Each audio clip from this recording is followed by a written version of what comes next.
이기적이면 백전불태, 적을 알고 나를 알면 100번 싸워도 위태롭지 않다.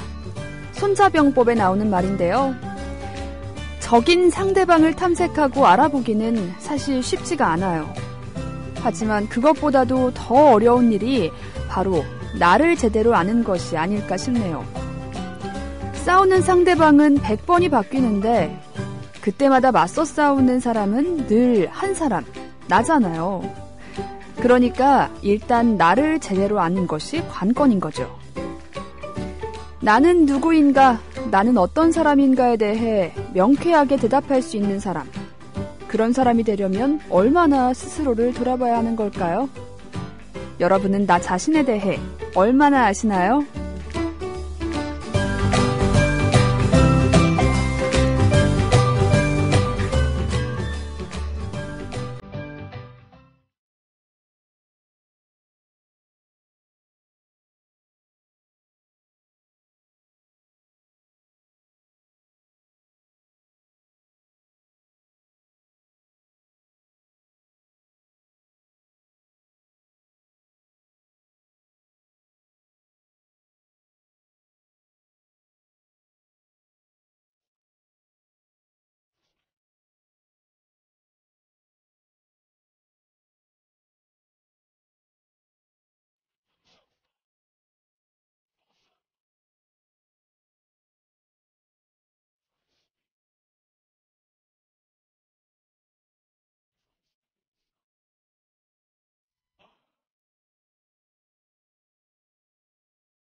오, 24601. 네. 오늘, 나에 대한, 나는 누구인가, 이런 얘기를, 오프닝으로 얘기를 하면서, 이 노래 갑자기 생각이 났어요. Who am I? 저도 이거 영화 개봉했을 때 정말 그 레미제라블 영화를 보고 굉장히 감동을 받아서 아예 그 10주년? 몇 주년, 10주년, 25주년인가? 그 기념 콘서트를 한 영상이 유튜브에 올라와 있어요. 거의 한 3시간짜리 영상인데, 와, 그 영상을 3시간 동안 도합 6시간을 주구장창 노래를 들으면서 봤던 기억이 있습니다. 네. 우리 이거 들은 김에 조금 있다가 원데이 모어까지 한번 들을까요? 저는 이 레미제라블 노래 중에 원데이 모어가 제일 좋아요. 각자 그 캐릭터들이 부르는 음악들이 모여서 하나의 색다른 음악을 만드는데 그 음악이 주는 그런 감동, 화음, 하모니. 들을 때마다 울컥울컥. 예. 참 이 뮤지컬 보는 것도 정말 뭔가 새삼 내 안에 새로운 그런 감성? 네, 그런 걸 깨워주는 것 같아요. 네. 아침부터 뭔가 감성 충만한 네, 그런 시작이었습니다. 코 밀킨슨의 Who Am I였죠. 예, 요즘 그런 생각이 자꾸 하게 돼요. 나는 누구인가? 나는 어떤 사람인가? 좀 나에 대한 정의를 명확하게 내릴 수만 있어도 세상 사는 게 좀 편해지지 않을까? 이런 생각을 해보는데요. 그러면서 혼자 나에 대해 좀 돌아보자 하고 마음을 먹고 하얀 빈 종이를 펴고 막 쓱싹쓱싹 그런 쓸데없는 낙서를 하면서 생각을 해보면 이 생각 저 생각이 동시에 막 들고요. 자꾸 막 쓸데없는 생각이 꼬리에 꼬리를 물고 하면서 머릿속이 뭔가 안개 낀 것처럼 그냥 뿌옇고 그럼 또 쓸데없는 시작은 나를 알아보자였으나 나의 흑역사를 돌아보는 시간으로 마무리를 하며 나는 왜 그랬을까로 항상 그러다가 안 해. 나가자 이러고 카페를 나서고 했었는데 스스로에 대해 명확하게 좀 나는 어떤 사람이야 라고 알고 있는 것 참 어렵지만 그 숙제를 하나 마치는 것만으로도 굉장히 큰 성숙한 어른이 될 수 있지 않을까 이런 생각도 좀 들어요. 새해가 지나서 그런가? 뭔가 한 단계 성장해야 될 것만 같은 그런 생각이 자꾸 들어서 그런지 자꾸 뭔가 철학적인 생각을 해보게 되네요.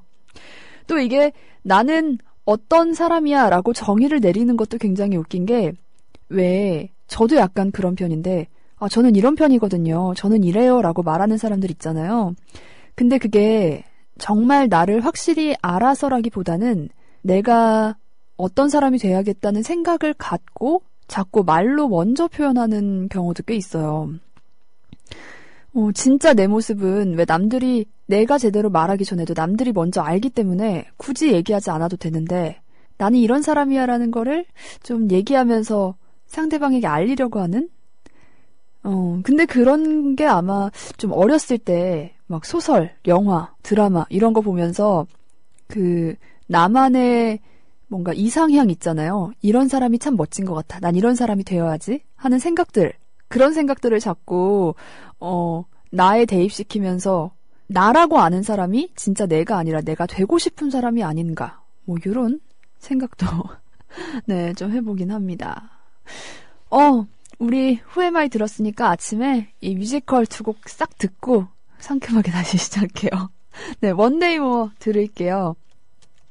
One Day More. 네, 노래 듣겠습니다.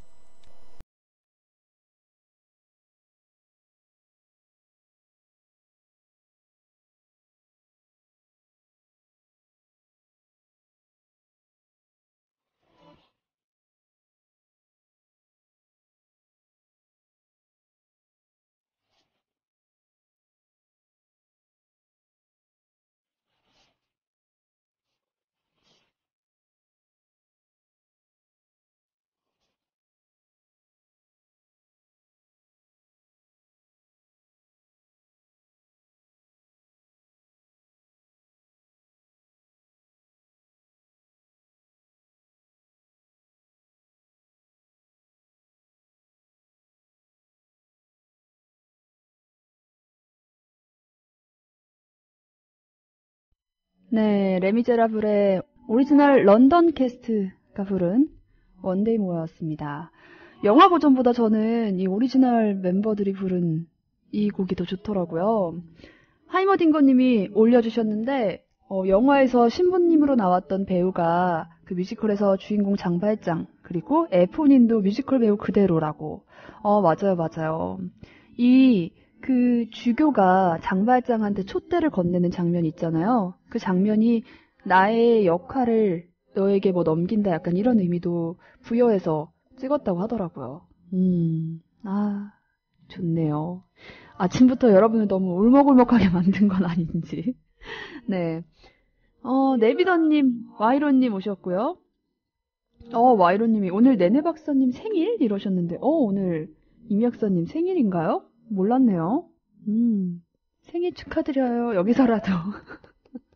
네. 커미데이님 오셨고, 오케이 마리님은, 이름 있고 대작 뮤지컬 보려면 너무 비싸요. 해주셨어요. 맞아요. 뮤지컬 너무 비싸. 저도 그래서 뮤지컬을 아직 본 경험이 많지가 않아요. 정말 보고 싶은 마음은 큰데 아직까지는 그 10몇만 원 하는 돈을 선뜻 쾌척하고 보러 가기에는 그리고 저는 약간 이것도 저는 막 이러면서 또 얘기하네요.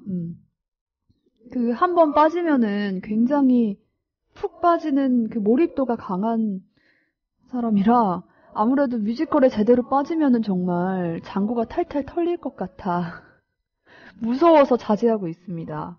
이 뮤지컬 덕후라고 하죠. 뮤덕들이 그렇게 봤던 뮤지컬을 또 보고 하면서 그렇게 한대요. 그 오리지널 공연을 보러 외국까지 나가기도 하고 뭐 굉장히 한국에 안 들어오는 공연팀이 있으면 일본 정도에 올 때는 일본을 그 공연을 보러 가기도 하고요. 정말 돈이 많아야 할 수 있는 취미생활이 아닐까 하는 생각을 하면서 저는 아직 나중에 언젠가는 이렇게 생각만 하고 있습니다. 오늘이 최고님, 저를 잘 알려주는 그 이름 국민TV조합원, 오늘 방송도 잘 부탁드려요 해주셨고요. 하이머딩거님, 이른 아침부터 눈물 날 것 같은 음악 선곡, 심쿵심쿵. 미친기타님, 드디어 먼지가 덜한 아침입니다. 전 인생 최고의 전략이 36개 주랭랑이라고 생각을 하는데, 일단 도망가다 보면 자기들끼리 지지고 볶더라고요. 36개 주랭랑. 이것도 가끔은 정말 쓸만한 전법이죠. 이게 36개 주랭랑이라는 말이 그냥 농담으로 나오는 말이 아니라 정말 병법에 있는 말이잖아요. 역시 그냥 있는 게 아니에요. 이게 다 심오한 뜻, 의미가 있다는 거. 에비얼리고님, 월요일날 방송이 잘려서 숙제 안 내주신 즐거움을 어제 토스트 팟캐스트를 들으면서 알았네요. 오늘은 숙제 내주실 건지 말 건지 심장이 두근두근 하면서 신청곡 요주에 내가 말했잖아 해주셨어요. 맞아요. 우리 월요일날 팟캐스트 잘렸죠. 그래서 팟캐스트 다시 업로드 해놨는데 처음에는 다른 분이 업로드를 제가 그날 휴가라서 해주셔서 음악이 아예 다 편집이 됐길래 제가 음악 살짝 앞부분만 살려서 다시 올려놨어요. 좀 더 길어졌습니다, 여러분. 여유만만님도 오셨고요. 오케이마리님 이번 주 처음으로 출첵해주셨어요. 나대로님 영어로 써주셔서 나대로 오셨고, 와이로님은 어제 그제는 늦잠으로 출첵 못했고 오늘 시간 맞춰 출첵합니다. 근데요 어제 방송 팟캐스트로 안 올라와서 계속 기다렸다고. 오늘 아침도 신나게 부탁드려요 해주셨어요. 어제 방송이요. 왜 제가 저번에 방송 한 날 그 녹음이 안 됐다고 새로 방송해서 올린 날 있잖아요. 그날하고 똑같이 또 오류가 났어요. 밤 12시에. 그래서 이제 팟캐스트 그 편집해서 올리려고 컴퓨터를 가봤더니 또 정지돼 있는 거예요. 근데 어제는 이 백마고지님과의 생방송 연결이었잖아요. 그래서 따로 올릴 수가 없더라고요. 전화 연결을 다시 할 수도 없고. 그래서 어제는 못 올렸습니다. 네, 여러분들이 좀 이해해주세요. 오늘은 우리 빨리 올리도록 해볼게요. 팟캐스트로. 네.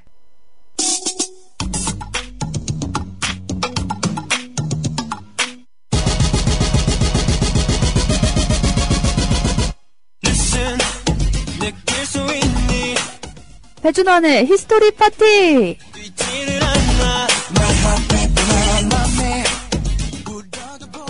네, 준원쌤 어서오세요. 네, 반갑습니다. 네.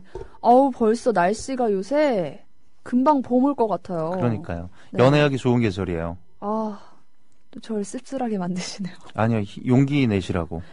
이 벚꽃 피기 전에 얼른. 네. 핑크빛. 손잡고 벚꽃놀이? 그럼요. 벚꽃 필 때가 얼마나 이 마음이 울적해지고 심숭생숭해지는. 그러니까요. 그러니까요. 얼마나 좋아요. 부럽네요.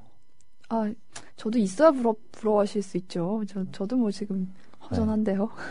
곧 생길 것 같아요. 그래요? 오늘 얘기를 잘 들으시면. 오늘 얘기. 네, 그렇습니다. 네, 어떤 얘긴데요? 우리가 그동안 너무 EBS로 가지 않았습니까? 네. 그래서 조금 그랬죠? 우리 블링블링한 얘기 하기로 했잖아요. 오늘. 청취자들의 그 폭동이 일어나기 전에 저희가 블링블링한 얘기를 하나 가져왔는데. 네.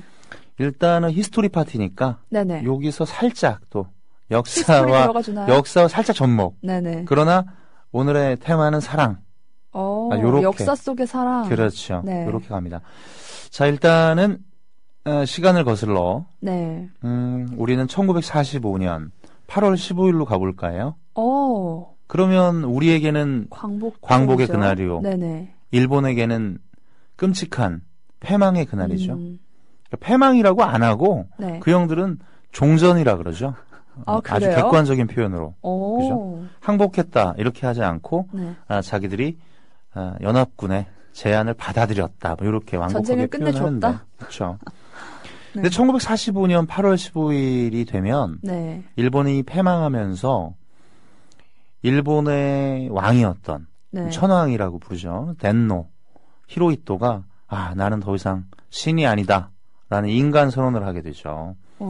그리고 나서 군정이 실시돼요. 미군이 일본에 들어가거든요. 네네. 그래서 일본을 통치하고 다스리게 되는 것은 우리 모두가 알고 있는 더글라스 맥아더 장군입니다. 일본을 다스리는 집정관이 됐죠. 네네. 강력한 통치력을 발휘했는데요. 그래서 뭐 여담이지만 맥아더를 일본에서는 이 세칭 GHQ 막부의 쇼군이다, 장군이다 이렇게 부르기도 해요. GHQ 막부. 그게 무슨 뜻이에요? 그러니까 막부라고 하는 것은 일본에서 오랫동안 이어져 내려왔던 군인들, 무사들의 정치 체제거든요. 네. 그래서 일본어로 바쿠라고 하는데 네. GHQ는 General Headquarters죠. 그러니까 연합군 사령부. 연합군 사령부의 총책임자였던 메가더가 네. 마치 예전에 도쿠가와 이에야스 같이 그런 막부의 통치자가 되었다. 뭐 이런 표현인데 네네. 미군정이 이루어지던 이 시기에 네. 일본에서는 이런 풍경들이 굉장히 흔하게 벌어졌어요. 어떤 풍경이냐면 네. 초등학교 교실에서 어린아이들이 교사의 지시에 따라서 네. 교과서를 지우는 거예요. 교과서 내용을요? 그렇죠. 뭘로요? 왜냐하면 일제가 패망하기 전에 배웠던 그 수많은 군국주의를 찬양하는 내용들, 일본의 시각에서 다루어지던 교육들이 네. 이제 미군들이 볼 때는 말이 안 되잖아요. 그러니까 전국에 명령을 내렸고 아이들은 뭐 정신없죠. 선생님이 시키는 대로 먹을 들고 먹으로? 그렇죠. 먹으로 교과서를 지워 내려가는데 네. 지워야 되는 내용이 너무 많아가지고 책이 그냥 시커매지는 거죠. 알아서 먼저 움츠려 드는군요. 눈치 보면서. 당시에 이제 이런 풍경이 있었어요. 네. 자, 일본의 북해도로 가겠습니다. 네. 홋카이도에 아사히가와라는 곳이 있어요. 아사히가와의 한 초등학교에서는 역시 마찬가지로 네. 아이들이 선생님의 지시에 따라서 교과서를 먹으로 지우고 있었어요. 네네. 근데 앞에 서 있는 선생님은 여자 선생님이었는데 나이가 어린 여자 선생님이 아이들에게 자, 몇 페이지 지워. 다 전체를 지워. 혹은 일부를 지워. 네네. 이렇게 지시를 내리고 있었죠. 그런데 그 선생님의 마음속에 이런 회의와 상실감이 드는 거예요. 내가 지금까지 아이들에게 저 맑은 눈망울을 가진 아이들에게 가르쳤던 그런 내용들이 네. 결국에는 옳지 않은 내용이었고 일본의 군국주의 내용을 내가 가르쳤구나. 그 전까지는 그럼 깨닫지 못하고 있었던 거예요?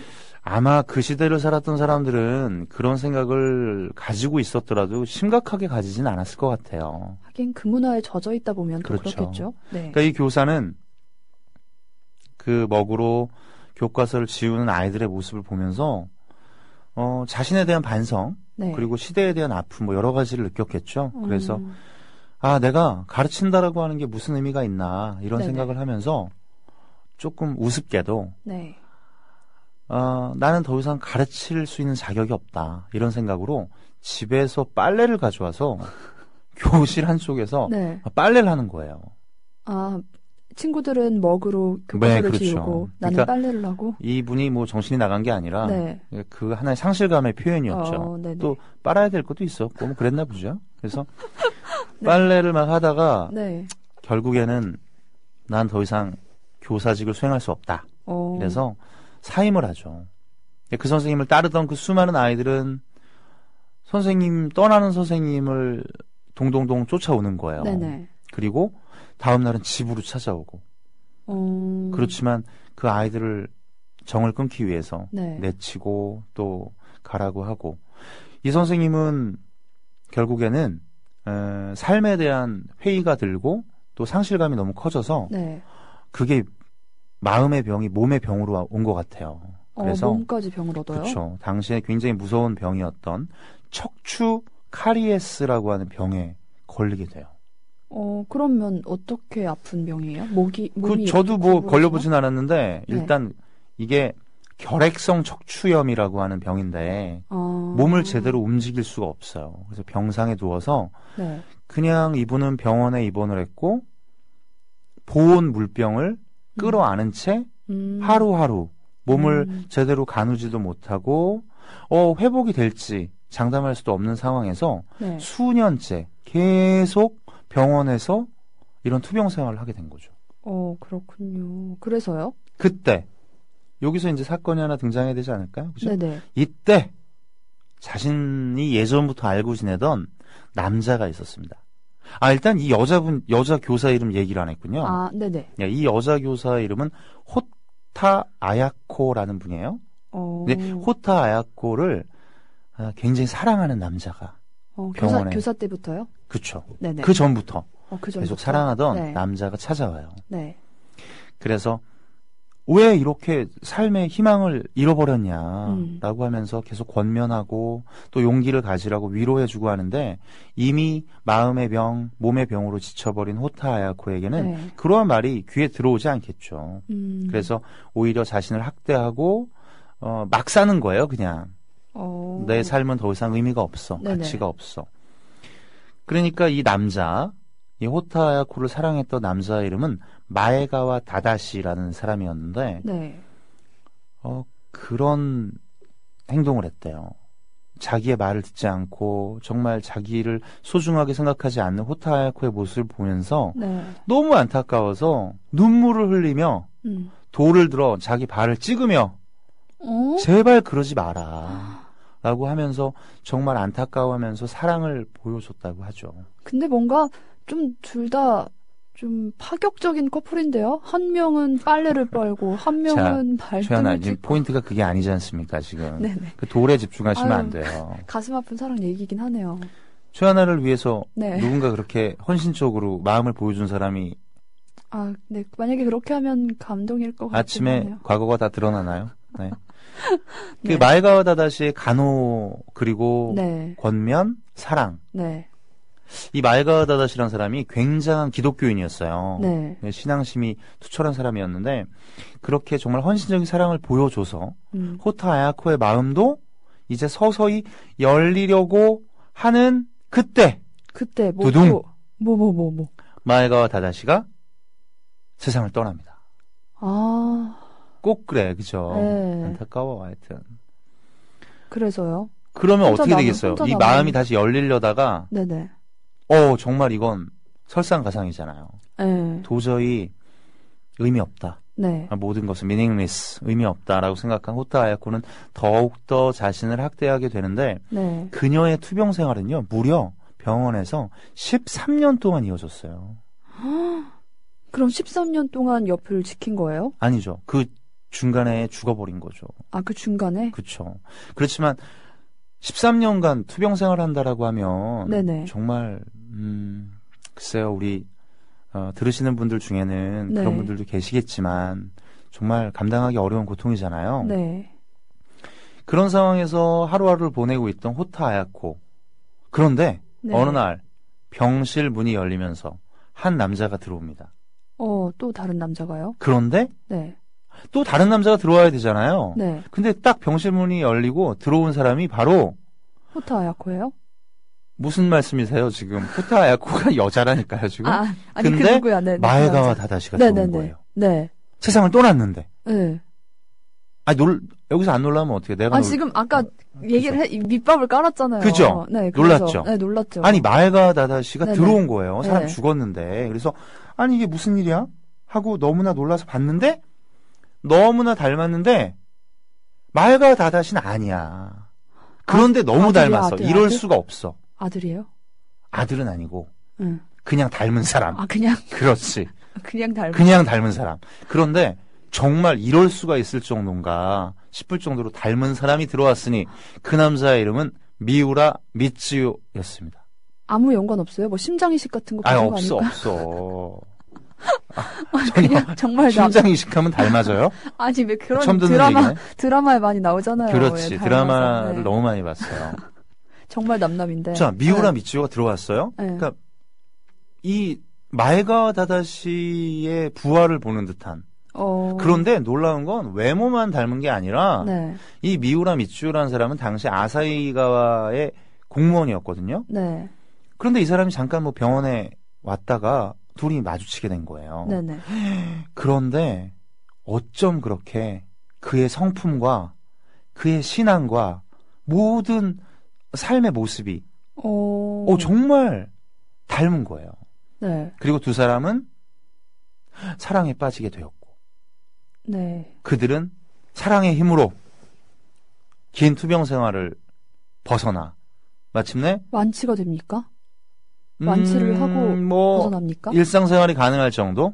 사랑의 힘이 마침내 1959년에 네. 그 두 사람은 결혼을 하게 됩니다. 너무 좋죠? 네. 결혼을 하게 됐어요. 두 사람이 마침내. 네네. 그래서 두 사람은 아사히가와에서 작은 슈퍼를 경영하거든요. 조그만 잡화점. 네. 그러니까 뭐 부유한 삶은 아니죠. 네. 근근히 살아가면서 그 두 사람은 결혼 생활을 이어갔는데요. 네. 워낙 그래서 호타 아야코는 이 미우라 미츠유랑 결혼을 했기 때문에 네네. 이름이 호타 아야코에서 이름 바뀌죠. 미우라 아야코가 된 거죠. 미우라 아야코는 네. 원래부터 교사였고 또 글쓰기를 좋아했어요. 네. 그래서 틈틈이 글을 써서 뭐 작은 뭐 그 대회 같은 데서 입선을 하기도 하고 네. 잡지에 그러곤 했는데 그렇게 해서 결혼 생활을 지내고 있었던 어느 날 네. 미우라 아야코의 눈에 하나의 신문 기사가 눈에 들어옵니다.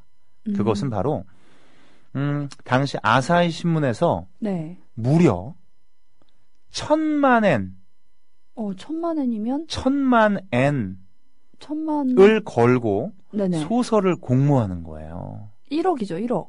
그렇죠. 오. 그런데 당시가 1964년이었거든요. 그러니까요. 그 당시 1억이면 1,000만 엔 고료를 주고 네. 소설 공모전이 열렸는데 네네. 필이 온 거예요. 내가 좋은 작품을 써야겠다. 네. 미우라 아야코는 그날부터 집필 활동에 들어갑니다. 네. 근데 아직도 몸이 뭐 완전히 건강하진 않으니까 이런 식이죠. 아내가 건너편 방에서 글을 쓰고 있으면 네. 남편이 신앙심이 되게 좋은 사람이라 건너편 맞은편 방에서 그 아내를 위해서 기도해 주는 거예요. 계속. 그리고 때로는 좀 피곤한 아내를 위해서 아내가 불러주는 네. 이야기를 받아쓰기도 하고. 헌신적인 남자네. 그렇죠. 그렇게 해서 마침내 작품이 완성되었고 네. 아사히 신문사에서 열린 소설 공모전에서 그 작품은 네네. 두둥 바로 유명한 작품이에요? 1등에 뽑히게 되었으니 오. 그 작품이 바로 우리 청취자들이 잘 아시는 네. 아실 것으로 믿습니다. 바로 빙점이라고 하는 작품이죠. 빙점이요? 왜 저는 모르겠지? 너무 옛날 책이라 그런가? 모를 수 있죠. 이름은 책으로 일본 책으로 빙점 들어본 것 같긴 한데 안 들어봤잖아요. 네. 설빙은 자주 갑니다. 그 설빙. 저는 설빙을 안 가봤는데. 네네. 얘기가 또 삼천포로. 빙점 그렇죠. 모르겠어요. 요 얘기를 듣고 설빙을 가면 되겠다. 그죠? 자, 그래서 네. 이 빙점이라고 하는 작품은요. 우리나라에도 소개가 됐어요. 그래요? 우리나라에 소개가 되어서 1960년대부터 네. 우리나라에서 수차례 영화 그리고 드라마로 만들어진 아주 굉장히 유명한 베스트셀러이며 아마 이 방송을 들으시는 여러분들의 집 서재에 어딘가에 이 책이 한 권쯤은 꽂혀 있을 거라고 생각합니다. 그럼 우리나라에서도 이게 드라마로 만들어진 거예요? 그럼요. 줄거리 궁금하지 않아요? 궁금해요. 궁금하죠. 네네. 궁금함을 강요하는. 궁금합니다. 그죠? 꼭 듣고 싶습니다. 자, 그렇습니다. 예. 자, 줄거리 갑니다. 네. 간단하게만 얘기하면, 네. 부부가 있어요. 네. 그런데 아내가 다른 남자랑 눈이 맞아서 잠깐 외도를 하는 과정에서 딸을 네. 제대로 돌보지 못한 거죠. 네네. 그래서 딸이 납치되어서 살해당해요. 어린 딸이. 그러니까 이 사실을 알게 된 네. 남편은 얼마나 분노했을까요? 마치 우리나라 영화 해피엔드처럼. 네네네. 그러니까 남편은 이에 대한 복수로 아내에 대한 증오심으로 자신의 딸을 죽인 살인범의 딸을 입양해서 바로 외도를 저지른, 부정을 저지른 자신의 아내로 하여금 키우게 하는 내용이죠. 그러니까 그 아내도 내용을 모르니까 얼마나 예뻐했겠어요. 네네. 그런데 이 마침내 얘기 들어본 것 같아요. 알게 된 길거리. 거예요. 남편의 네네. 그러한 행동을. 그리고 이 아내는 자신을 속이고 또 자신에게 증오심을 품고 있는 남편을 또 증오하게 되고 네. 그리고 새로 입양된 딸이 내 딸을 죽인 살인범의 딸이라는 사실에 충격을 받고 또 미워하게 되고 이렇게 서로 증오와 갈등이 오가는 그러한 과정 속에서 결국에는 네. 용서와 화해로 대단원의 막을 내린다는 그러한 드라마틱한 소설입니다. 이렇게 심각한 상황에서 결국에 용서와 화해가 아예 내용이 길죠. 그래요? 내가 다 얘기할 수는 없지. 읽으셔야 되는데. 그렇구나. 아까 최하나가 얘기한 것처럼 우리나라에서 드라마로 만들어졌는데요. 네네. 여러 차례 영화로도 네. 그렇고 제가 기억하는 거는 1990년 기억나죠? 90년, 네, 저 한 두세 살 때? 네. 네. 그러면은 같이 못 봤겠군요. 네네. 네. 1990년에 빙점이란 드라마가 1일 연속극으로 했는데요. 그때 임동진, 김영애, 네. 손창민, 그리고 네네. 가장 주목받았던 여배우가 있었으니 바로 이미연 씨가. 이미연 씨가. 그 딸 역할을 맡았죠. 그 딸, 20살 그래서 때. 이제 김영애가 그 여자 주인공. 그렇죠. 김영애 씨가. 그렇군요. 굉장한 연기파 배우들이 모여서 지금도 저는 그 내용이 기억나거든요. 그 드라마가. 굉장히 화제였는데. 또 우리 청취자분들 중에는 기억나시는 분들이 있겠어요. 대부분 기억나시지 않을까요? 아마도. 네. 화제였나 보네요. 굉장한 드라마였어요.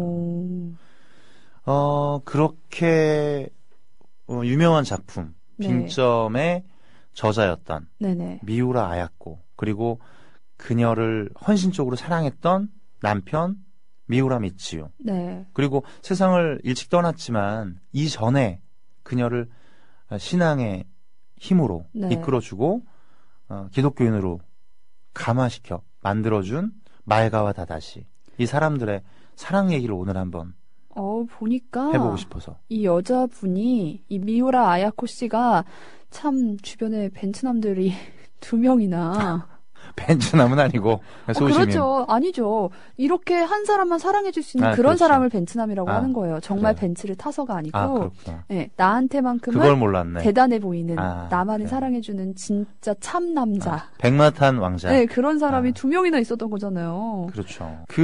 우리나라에서 네네. 해방 이후에 우리나라에 소개된 네. 일본 작가 중에 네. 가장 많은 작품이 번역된 작가 누굴 것 같아요? 그게 미우라 아야코예요? 아유 재미없어. 틀렸어야 되는데. 맞아. 너무 빤한 질문을 하시지 그렇죠. 않습니까? 미우라 아야코가 네. 1등이에요. 그래요? 그러면 찾아보면 저도 아는 책이 몇 권 있겠네요. 그럼요. 그 미우라 아야코가 1등이고 2등이 바로 무라카미 하루키죠. 하루키를 이기는. 하루키를 이겼죠. 미우라 아야코 여사의 사랑 이야기는 네. 그녀의 자전적인 에세이였던 길은 여기에 라는 작품에 잘 네네. 나와 있는데요. 제가 그 아주 예전에 길은 여기에를 읽고 네.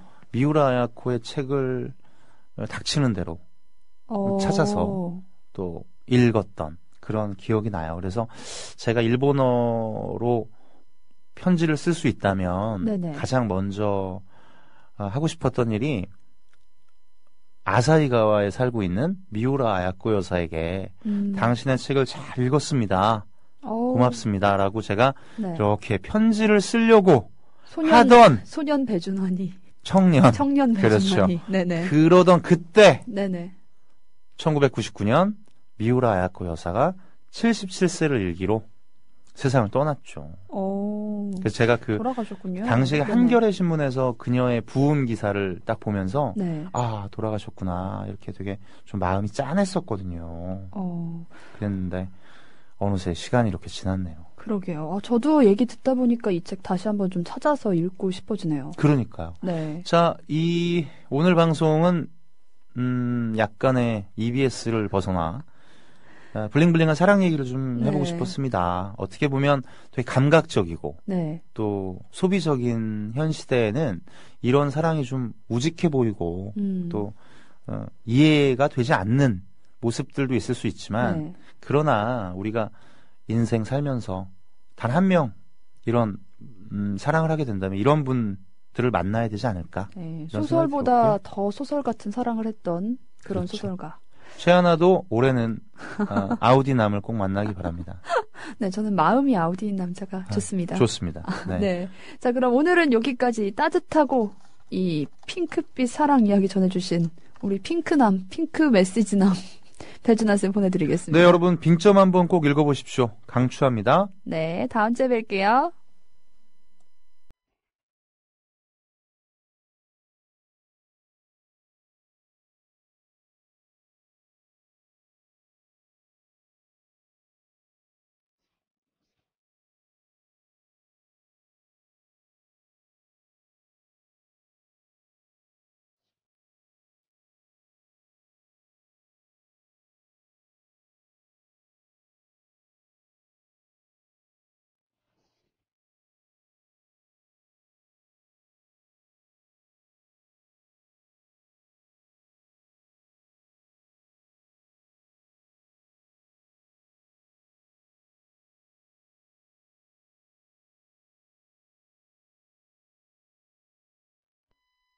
네, 바보님의 신청곡 이승철의 아마추어 들었습니다.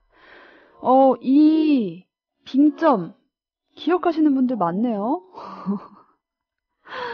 저만 모르나 봐요. 그 미친 기타님이 이미연 크크 하시니까 손창민과 선우재덕과의 삼각관계였다고 설명도 해주시고요. 하늘맘님도 빙점 진짜 오랜만이네요. 다시 한번 읽어봐야겠어요. 해주시고 에릭님 빙점을 모른다니 여기서 세대 차이를 확 느끼네요. 그리고 오케이마리님 마음만 아우디남 찾으실 거예요. 화이팅. 와이로님도 아우디남 찾기를 성공하시라고 저를 응원해 주십니다. 협단이님 이 아마추어 노래가 휴학하고 늦잠 자는 우리 아들 깨우기에 아주 좋은 노래네요. 해주셨어요. 맞아요. 까막새님, 아이고, 지각일세.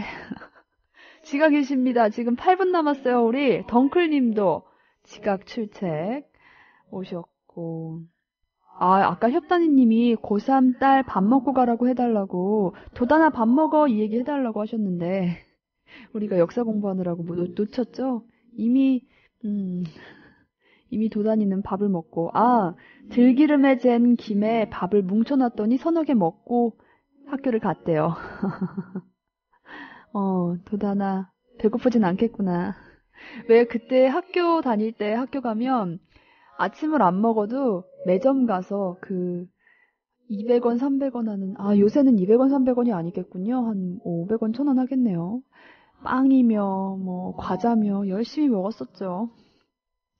그때 막 학교에서 파는 버거 있잖아요. 그 버거에 닭뼈슬이 나왔다. 이런 흉흉한 소문들이 꽤 돌곤 했는데. 닭뼈슬이 나왔다. 고무장갑 쪼가리가 나왔다. 이런 얘기 참 많았죠. 그래도 또 그때 먹는 그런 약간 인스턴트스러운 빵만의 맛이 있어요. 저 중학교 때 고등학교 오빠들이 그 중학교 매점에서 팔던 피자빵이 그렇게 맛있다고 졸업하고도 와서 먹으러 오는 거예요. 근데 그 피자빵이 정말 말만 피자빵이지 마요네즈와 케찹이 뿌려진 햄 한 5조각 들어가 있나요? 그런 빵을 전자레인지에 데워 먹는 거였는데 아직도 그 맛이 저도 생각이 나요. 그 오빠들을 보면서 우리도 저럴까? 이런 생각을 했었거든요. 근데 정말 이 학창시절에는 뭘 먹어도 맛있고 즐겁고 그렇네요. 나는 삿바다님이 아이고 애기들 한복 곱게 차려입은 사진 보내주셨어요. 색감이 어쩜 이렇게 고급스러운 색감이죠? 뭔가 정말 이대로 커서 왜 어른용으로 만들어도 굉장히 좋을 것 같은 이 꼬맹이 둘이 머리에 곱게 이 족두리 비슷한 꽃 모양도 쓰고요. 애기 둘이 이렇게 이마 위에 손을 올리고 세배하는 모습 사진을 올려주셨어요. 저도 어렸을 때 한복 입는 거 참 좋아했는데요. 귀엽네요. 저도 이번 새해에 엄마한테 세뱃돈 받았거든요. 엄마한테 갑자기 TV 보다가 동생이 언니 세배하자 이래서 TV 보던 엄마를 거의 눈 가물가물하면서 잠들고 계시던 엄마를 깨워서 정말 되도 않는 복장으로 억지 세배를 했습니다. 억지 세배를 하고 세뱃돈도 받았죠. 아직 제가 다 큰 것 같지 않아서 뭔가 기분이 좋아지는 그런 느낌이었어요. 네. 우리 벌써 마무리해야 될 것 같아요. 지금 노래를 뭘 틀까 고민을 하고 있는데, 맞아. 아까 그 지하철 1호선 뮤지컬 얘기를 해주시면서 그 사도 요한님이 10년 전에 김민기 쌤이 만든 지하철 1호선 이 원작자, 외국 원작자도 감탄을 했다 하면서 1000회 이상 공연을 했었대요. 언제 다시 할 날을 기다립니다 하면서 신청곡을 6시 5분을 해주셨는데 이 노래가 안 나와요. 너무 안타깝게도. 그래서 우리가 이 노래를 들을 수가 없네요. 네. 그래서 오늘 마지막 곡은 김동률의 곡을 듣겠습니다. 그게 나야 들으면서 오늘 마무리할게요. 여러분, 우리 숙제는요, 오늘 숙제는, 나에 대해 생각해보고, 좀, 나를 한 단어로 표현할 수 있는 그런 단어를 좀 찾아보는 것? 어때요? 나를 좀 생각해보면서, 나는 뭐다. 이렇게, 철학적인 사색을 오늘 여러분께 숙제로 한번 놔드리겠습니다. 자, 우리 내일 다시 만나고요. 다들 숙제 들고 오세요. 여러분, 오늘 좋은 하루 되시고요. 우린 내일 다시 만나요. 안녕.